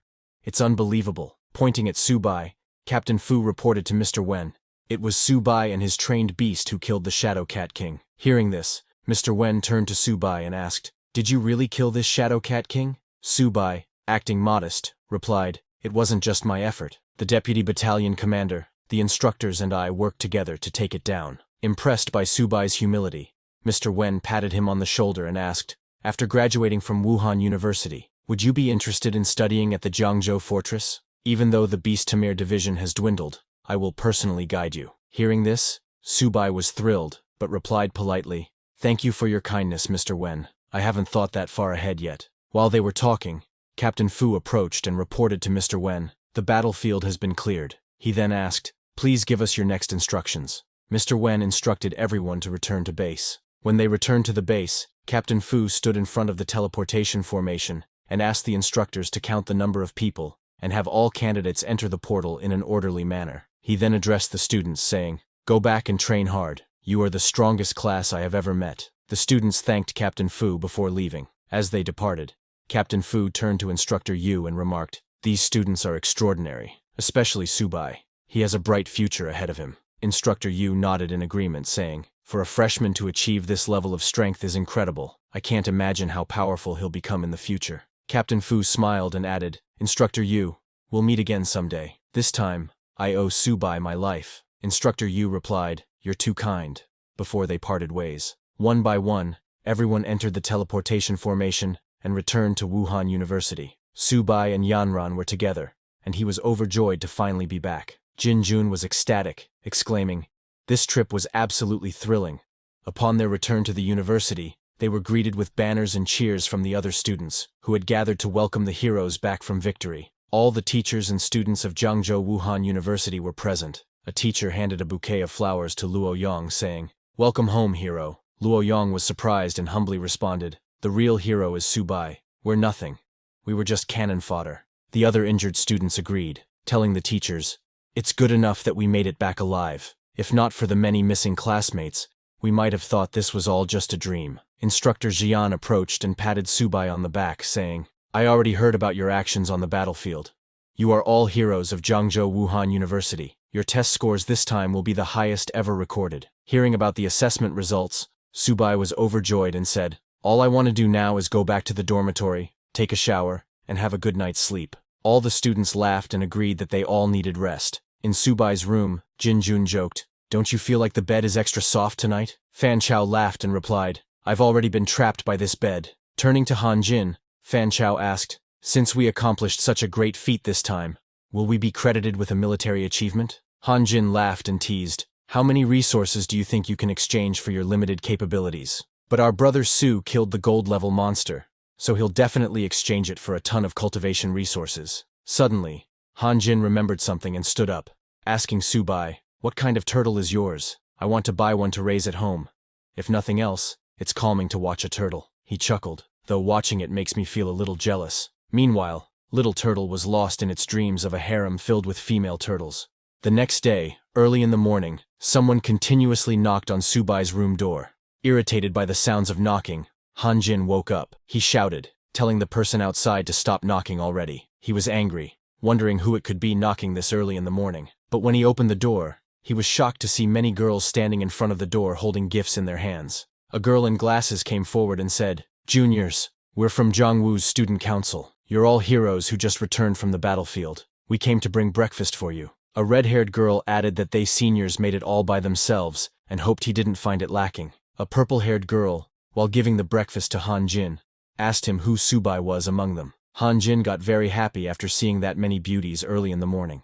He thanked the seniors, saying he certainly wouldn't let their efforts go to waste. He let all of them enter the room. The purple-haired girl, looking around their room, again asked Han Jin who Subai was. Hearing all that commotion, Fan Chao also woke up. The red-haired girl asked him where Subai was and if she could take a photo with him. Pointing at Subai's bed, Fan Chao told those girls that his brother Su went out for a run. He asked them if they knew his brother Su. Hearing that Subai wasn't there, those girls got very disappointed and asked Fan Chao why he didn't say so earlier. The purple-haired girl told him that everyone on campus now knows Subai. With a sad face, she said, "Too bad Subai doesn't know me." Jinjun also woke up and was surprised to hear that his brother Su is famous now. While leaving, the purple-haired girl told them to turn on the TV and take a look. She also took back the breakfast box she gave to Han Jin, saying, "Since Subai isn't here, I'll just take the breakfast back then." Han Jin and the other two were shocked to see how these girls changed after knowing that Subai was not there. They all turned out to be gold diggers. On the other hand, Subai was running on the university's field, while taking note of his health.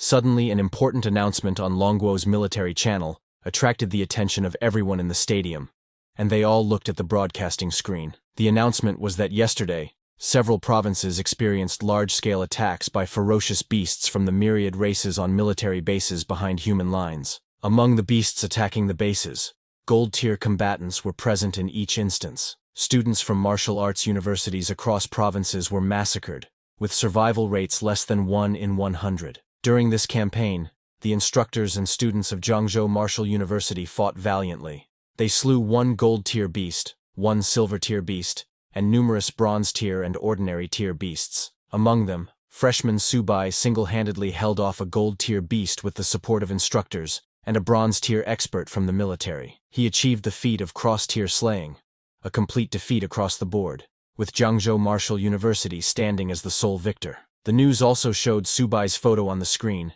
and continued that the Longguo military has decided to award all participating students and instructors from Zhangzhou Martial University a collective second-class honor and a Great Wall silver medal. As for student Subai, for his outstanding contributions, he is awarded a first-class honor and a Great Wall gold medal. Subai was surprised and confused by the sudden awarding of the first-class honor. Everyone at the stadium was shocked to hear that Subai, a freshman, had achieved something this incredible. One guy, very jealous of Subai, remarked, "A Great Wall gold medal, something I could never achieve in my life, is given to a freshman."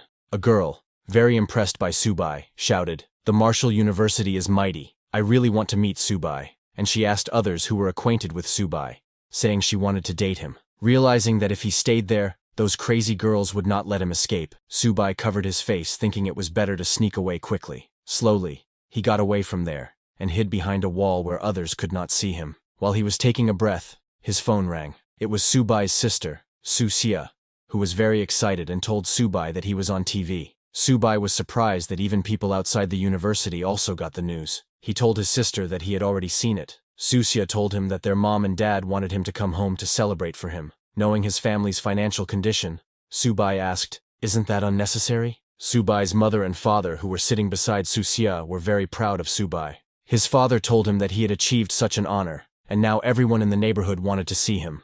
Subai's mother told him that his third uncle's sister-in-law had just called, saying she wanted to introduce him to a girlfriend. Susia told him he better come back quickly.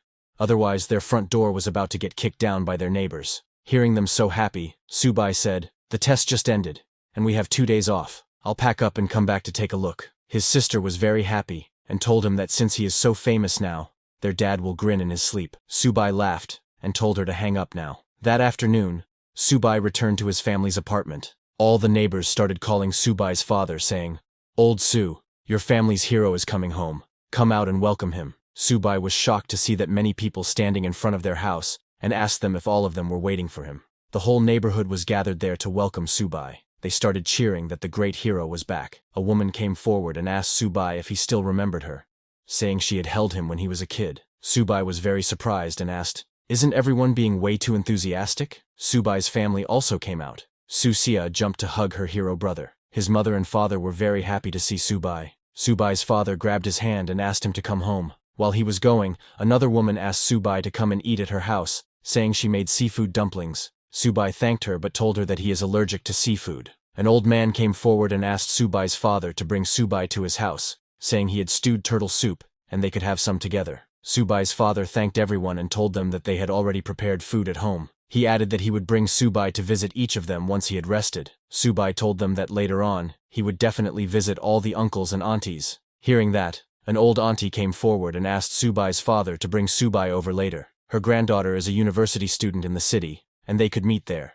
But another uncle came forward and told that auntie that her granddaughter isn't worthy of Subai. His granddaughter just graduated this year, and he would introduce Subai to her. Subai's father didn't expect their neighbors to behave like that. Somehow, Subai and his family returned to their house, and Subai was exhausted from dealing with all of them. He said that if he had known it would be like this, he would have snuck back after dark. Susia told him that it wouldn't work, because Aunt Jang had installed surveillance outside their house. She was just waiting for Subai to come back so she could introduce her granddaughter to him. Subai's father immediately walked towards the kitchen, telling them he was personally cooking today. His mother told Subai to take a rest first, saying his dad and she would cook. She asked her daughter to come help out. Subai immediately threw his bag on the side of the sofa and sat down, finally getting a moment to catch his breath. But before he could rest, suddenly a system notification popped up in front of his eyes. The system detected a contractible creature, a little kitten, and asked Subai if he wished to tame the little kitten. Subai was surprised to see that notification. It was the Beastmaster's intuition. Seeing him looking surprised, Susia asked him what was wrong. Subai asked his little sister if their family got a cat. She pointed at a little cat eating food in the corner of the room and asked him if he meant Little White. Seeing the cat, Subai asked his sister if they couldn't have a more impressive pet. Susia petted the little cat and asked Subai what was not impressive about Little White, saying it's so cute. She told him that after he took Little 8, she found Little White on the road a few days ago, so she brought it home. Subai didn't argue with his sister and told her that it's cute if she says it is. He thought that if his sister likes it so much, maybe he should not tame it. But the little cat's status window popped up in front of him. The tamed beast's name is Little Kitten. Its level is Ordinary Initial Stage.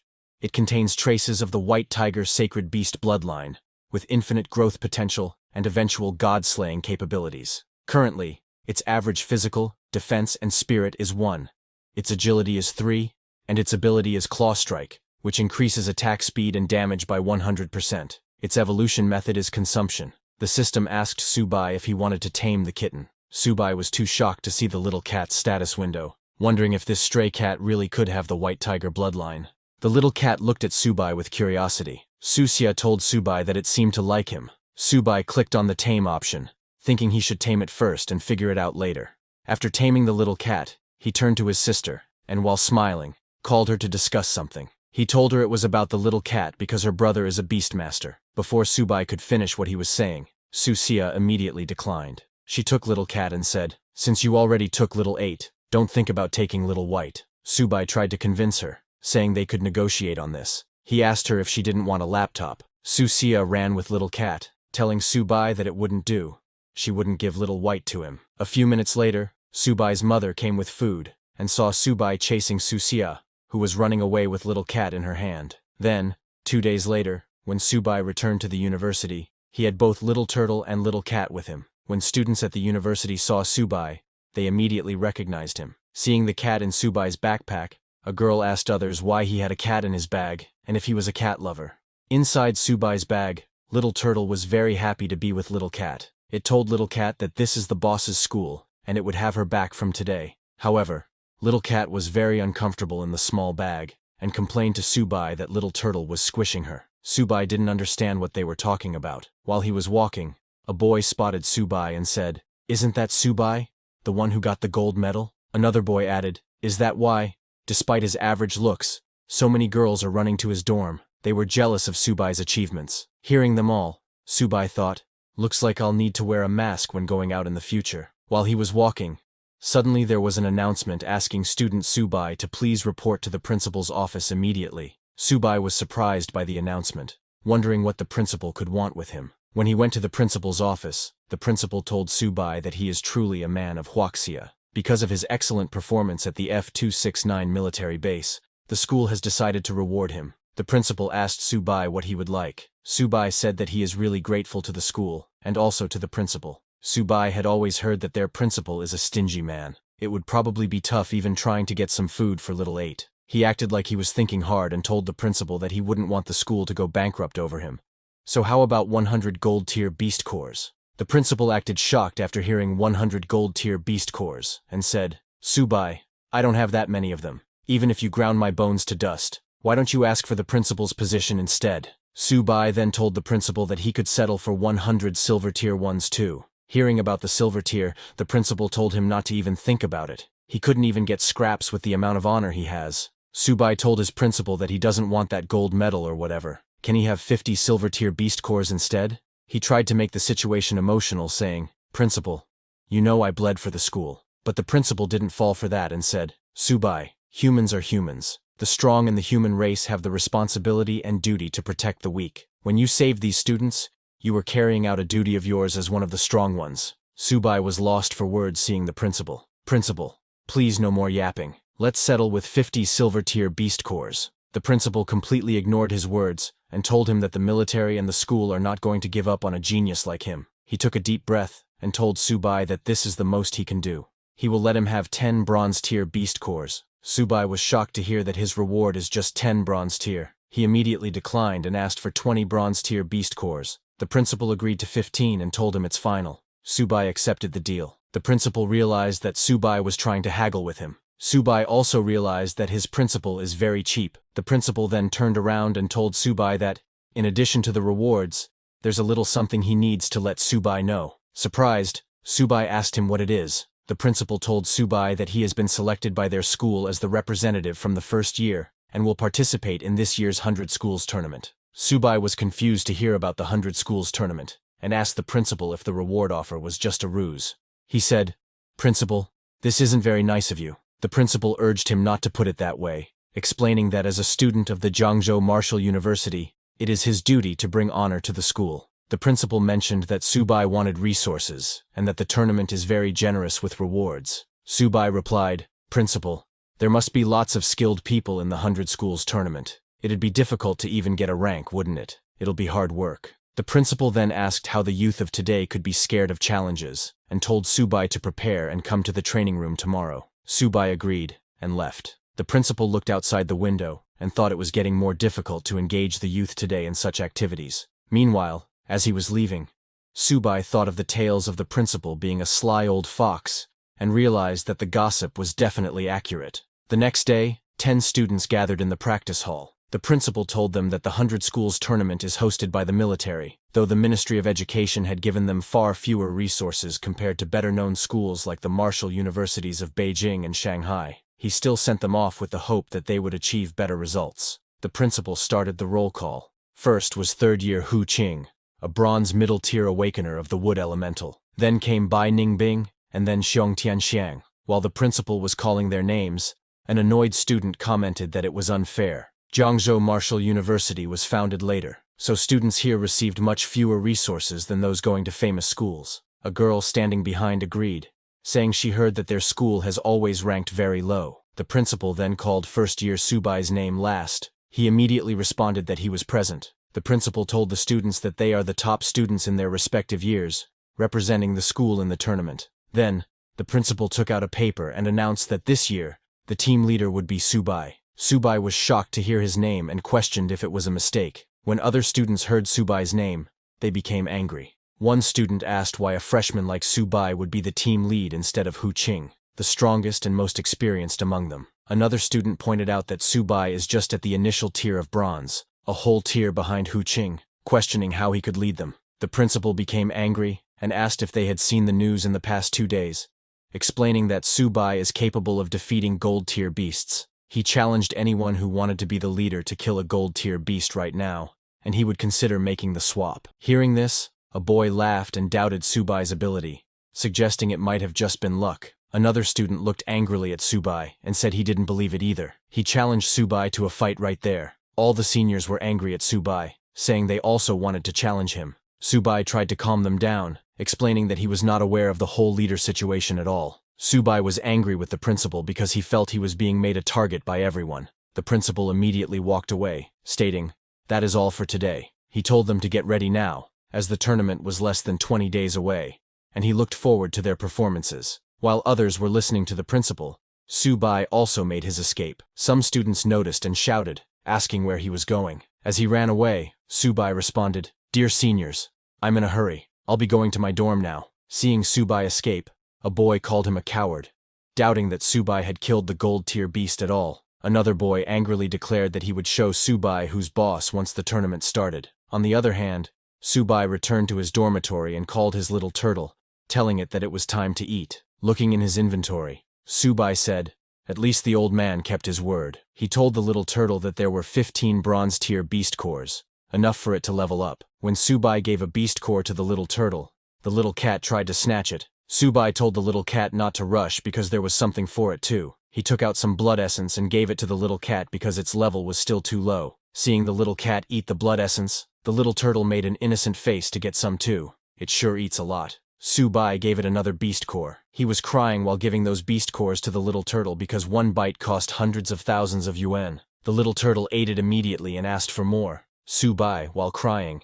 asked how much more it needed to eat to evolve. He poured all the beast cores into the little turtle's bowl and told it that these were the last ones. If it still didn't evolve, then he would feed everything to the little cat in the future.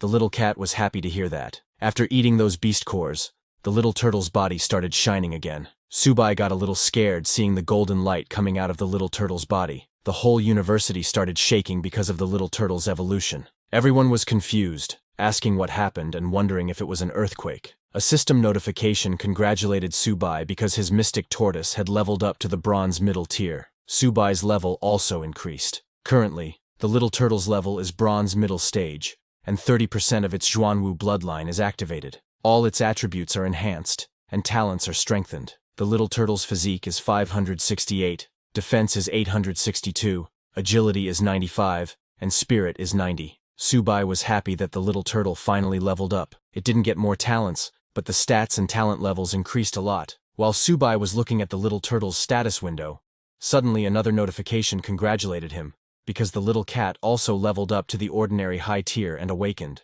Subai's tamed beast, Little Kitten, is now an ordinary high-level beast. It contains traces of the White Tiger Sacred Beast bloodline, with infinite growth potential, and eventually, god-slaying capabilities. Now its strength is 39, defense is 38, agility is 79, and spirit is 25. It also has 3 talents. The first is Claw Strike, which activates by consuming stamina, increasing attack speed and damage by 100%. The second talent is Bloodlust, which activates by consuming stamina, increasing attack by 100% to 500%. The graver the wounds, the higher the bonus. The third talent is Ghostly Haunting Step. It increases movement speed by 100% to 200%. The bonus increases when more vitality is consumed. Seeing the second notification, Subai jumped in happiness that Little Cat leveled up as well. He pet both of his pets and said, "Now that Little 8 and Little White have both leveled up, It's time to show them off on the stage of the 100 Schools tournament. Subai also leveled up with his beasts and became a bronze middle level. His bonus stats increased by 30% from Mystic Turtle and 20% from Little Cat. Currently, his strength is 115, agility is 74, and spirit is 86. Subai now has 3 talents. The first is Infinite Evolution, which applies to all tamed beasts and is gifted by the system. The second talent is that he can use all skills from tamed beasts. This talent is an exclusive Beastmaster Awakened talent. The third talent is originating from the same source, with which Subai can share the energy as well as damage sustained with tamed beasts. The next day, Subai went to the Jiangzhou Martial University Library and was surprised by the huge building. He told the librarian that he didn't expect Jiang Yunyi's library to be this big. The librarian informed Subai that their school's library had been here even before the university was founded, serving as the cornerstone of Jiangzhou Martial University's heritage. While scanning Subai's ID, she was surprised to see that a freshman already had 180 credits. As a beast tamer, Subai asked her about books related to beast taming. The librarian pointed him in the right direction and told him he was free to look up whatever information he needed. Subai thanked her and went to the beast taming section. He was surprised to see quite a few books on beast taming and thought it would take him a long time to go through them all. While picking his first book, he saw one written by Luo Fan. The name sounded familiar to him. Subai picked up the book, and while flipping through its pages, he noticed the beast taming skills written in the book, which included Heavens and Earth Converge, The Undying Soul, Divine Weapons Gather, Sacred Beasts Armed, The Roots of Grass and Trees, and Origin Confluence. Subai recognized the Origin Confluence skill, as he had already mastered it. He wondered what the Undying Soul and Sacred Beasts Armed meant. While engrossed in the book, Subai didn't realize he had left the beast taming section. 3 seniors walking by noticed him coming out of the section. They were the same seniors who had been selected for the university competition with Subai. Seeing him, one senior mocked, saying, "A beast tamer has no future, no matter how much they study." They then left to get their books. Subai didn't even notice them, as he was fully focused on the book. He was amazed by what he read, saying he didn't expect Senior Luo Fan to be so powerful. Luo Fan had created 3 divine skills: Origin Confluence, Sacred Beasts Armed, and Undying Soul, and had single-handedly fought against the invasion of all the tribes. It was a pity that he was eventually outnumbered and died on the battlefield. Just by briefly looking into the book, Subai understood that he needed to read it carefully. Suddenly, something shocking happened. While reading, the book started shining. Subai was shocked and confused. He couldn't understand what was going on and why the book was floating. He even felt a force flowing into his body. After the book stopped shining, Subai took it to the librarian and asked if he could borrow it. The librarian was surprised to see the book because it didn't have a classification label. She told Subai that it probably wasn't from the library. Subai insisted that it couldn't be possible because he took it from the bookshelf. The librarian decided to check the contents of the book, but even after using all her power, she could not open it. Frustrated, she wondered why she couldn't open the book. Subai was surprised to hear that and said, "That can't be right. I was just reading it a moment ago. Let me take a look."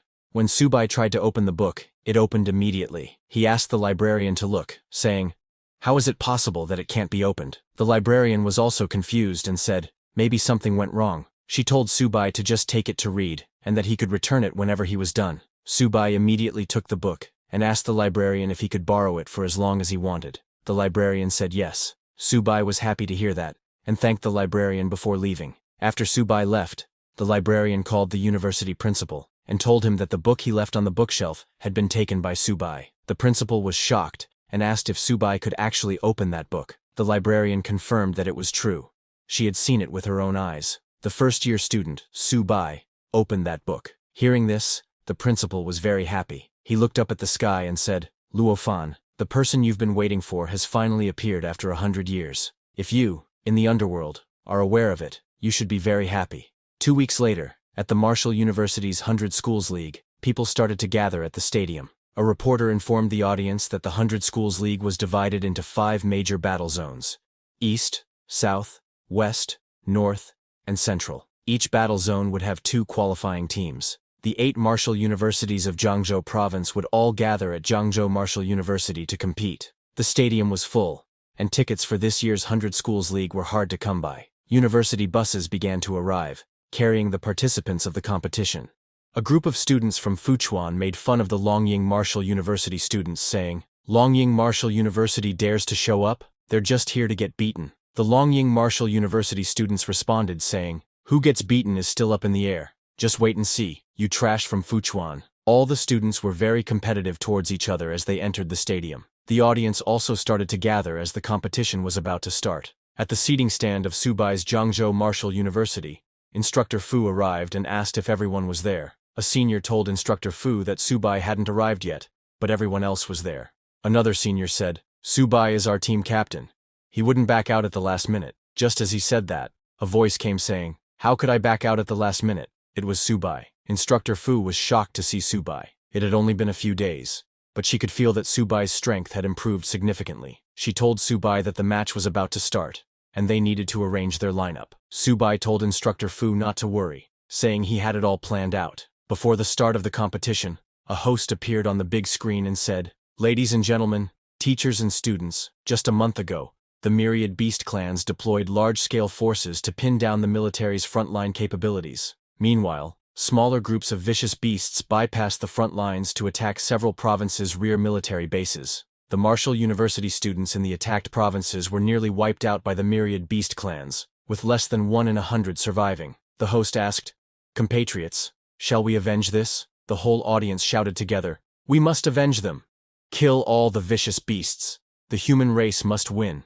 Seeing the audience's energy, the host said, "If our human race has this spirit, how can the vicious beasts not be destroyed? This is the very purpose of today's 100 Schools League. Now, I declare the official opening of the Jiangzhou Provincial League." Then the rules of the competition were announced. As this is a team battle format, each team can have up to 5 participants in each match. The loser is eliminated, and the winner continues. The team with the last remaining participant wins. The host proceeded with the random draw for the matchups. The first match was between Longying Martial University and Xinmin. The second match was between Jiangzhou Martial University and Qingyun Martial University. The third match was between Fuchuan Martial University and Xicheng Martial University. The fourth match was between Anyi Martial University and Jiangsu Martial University. The host asked participants from Longying Martial University and Xinmin Martial University to come to the field. Subai's seniors were a little surprised to see that they had actually drawn Qingyun Martial University. Instructor Fu was also worried because the fight between Longying and Xinmin had already started, and their lineup hadn't been decided yet. While they were talking, suddenly the principal of Jiangzhou Martial University came and asked Subai if he had arranged the lineup. Subai proudly told the principal that for the lineup, he would be the first to go. The remaining 4 could figure it out themselves. Everyone was surprised to hear that and asked Subai if this was a strategy. A senior asked Subai if they shouldn't make targeted arrangements based on Qingyun Martial University's lineup. Other seniors agreed with that senior and asked Subai what would happen if he couldn't win. It would be an embarrassment for Jiangzhou Martial University. The seniors were very angry at Subai. Subai told everyone not to worry, saying he would not disappoint them. While they were talking, the principal noticed that in just a few days, Subai's level had increased so much. The principal admitted that his comprehension was really impressive. The principal whispered to Subai not to go too far, and at least leave some soup for his seniors to drink. Otherwise, if he offended them all, it would be hard for Subai to get by in school in the future. Subai nodded that he understood. On the other hand, the Longying Martial University and Xinmin match ended, with Xinmin Martial University winning. Seeing their fight, Instructor Fu said, "Xinmin Martial University is incredibly strong. They defeated Longying so quickly." She then turned to Subai and wished him all the best as it was his turn to take the stage. Subai walked towards the arena. He asked his seniors to watch closely. His seniors didn't like his attitude, saying, "Let's see how capable he is." When Subai went on the arena, Waifu Yanran started cheering for him. Subai's roommates were also there cheering for him. To fight, a red-haired student from Qingyun Martial University came on the stage. When the red-haired student saw Subai, he immediately recognized him and said, "You must be that freshman who slayed the golden tier vicious beast, right?" Subai, a little annoyed by his title, admitted that it's him. That red-haired guy was Qingyun Martial University squad captain, Li Lingfeng, a mid-bronze rank stone power user. Li Ling transformed his arms into stone and said to Subai that today, he would show him what true power is like. Subai completely ignored his warning and focused on taking out his little turtle from the bag. Li Ling was surprised to see the little turtle and asked Subai if this was his tamed beast. He laughed at Subai saying, "Don't tell me you brought your household pet to the competition." Subai completely ignored him again and took out some food to eat, saying he was in a bit of a rush this morning and hadn't had breakfast yet. When the audience saw Subai's little turtle, they also became very confused.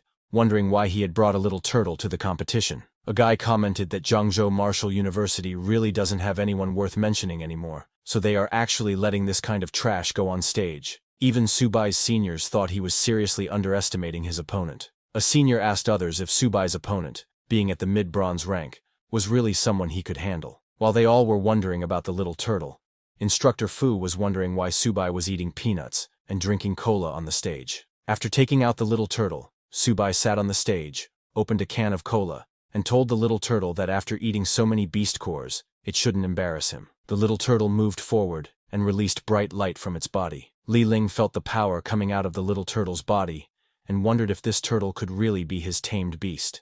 Subai's little turtle took on its black tortoise form. This time it was a stable form, and the little turtle fully controlled the transformation. Li Ling got too scared seeing the little turtle's terrifying form. The whole audience was shocked to see such a massive turtle. A guy remarked that just one eye of the turtle alone is as big as a basketball. Looking at the little turtle's armor, one guy asked, "Is that its skin? This is clearly an armor, and it's actually shining like metal." Looking at the little turtle's claws and limbs, one man said, "No wonder Subai can kill a gold-ranked beast. This turtle could crush anyone with a single slap." Yanren was very happy knowing that her future husband, Subai, is stronger now. Subai's roommate, Fan Chao, was very shocked, wondering when Subai's little turtle got this big. Subai, while drinking cola, ordered the little turtle to finish the fight quickly. On Subai's command, the little turtle swung its huge claws at Li Ling, who could not even react to the little turtle's attack. With just one move, the little turtle sent Li Ling flying.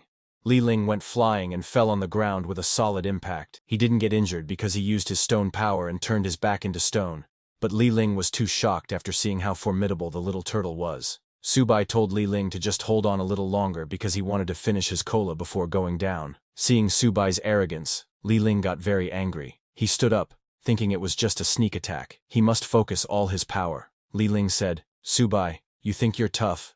Then let's see who's tougher." Saying that, Li Ling used his stone transformation and fully turned his whole body into stone. He jumped high in the sky and used his rock fist skill to attack the little turtle. But before his punch could even land, Subai's little turtle hit him with its claws and sent him flying off the field. Instructor Fu was shocked that the fight was over, and that Subai had actually won. Subai's seniors were also very shocked, admitting that the turtle is too strong. The principal praised Subai, saying, "The younger generation is truly formidable." From the audience, a guy asked others if the captain of Qingyun Martial University was actually an idiot, questioning how he could not dodge such a big slap when the speed didn't even seem that fast. Another guy seated beside said, "Bro, it's clear you didn't study physics well. The speed of that turtle doesn't seem fast, but that's because he's big." Amazed by the little turtle's power, a guy said, "Even a mid-tier bronze-level ability user can't stop Subai's turtle's attack. This turtle is unstoppable, a creature that can slay a golden-level fierce beast.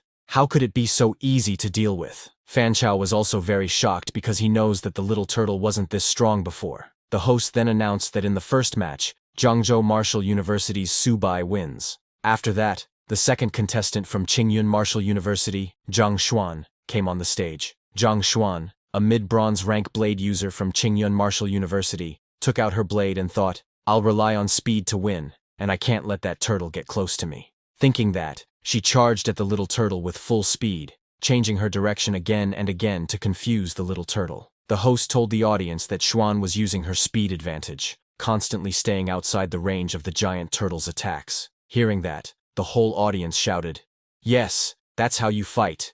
The guy who went up earlier was dumb. Xuan was thinking that as long as she found an opportunity, one strike would be enough to win. Instructor Fu was a little worried seeing that Xuan had been dodging, looking for an opportunity, and the turtle couldn't hit her at all with its speed. The seniors were also worried, thinking Subai was still underestimating his opponent. They all were worried for Subai, but Subai was enjoying his snack with cola. Xuan moved to the right side of the little turtle, who attacked her with full power, even destroying the ground. But Xuan jumped into the air and dodged the little turtle's attack. Landing on the ground, she said, "Subai, your turtle is really strong, but I can choose to directly deal with the beast tamer."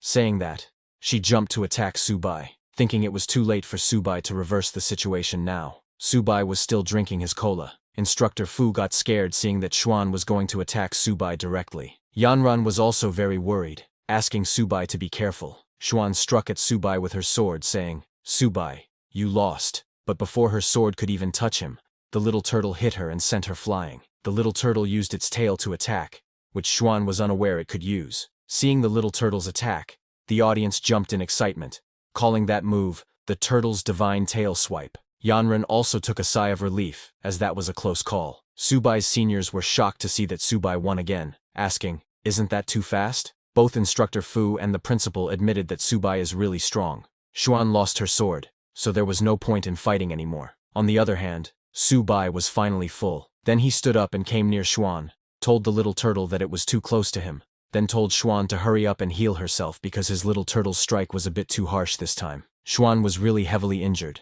Some doctors took her off the stage on stretchers. On the other hand, Subai returned to his turtle and said, "All right, I'm going to get serious now." He stood beside his little turtle and asked who was coming up to challenge him next.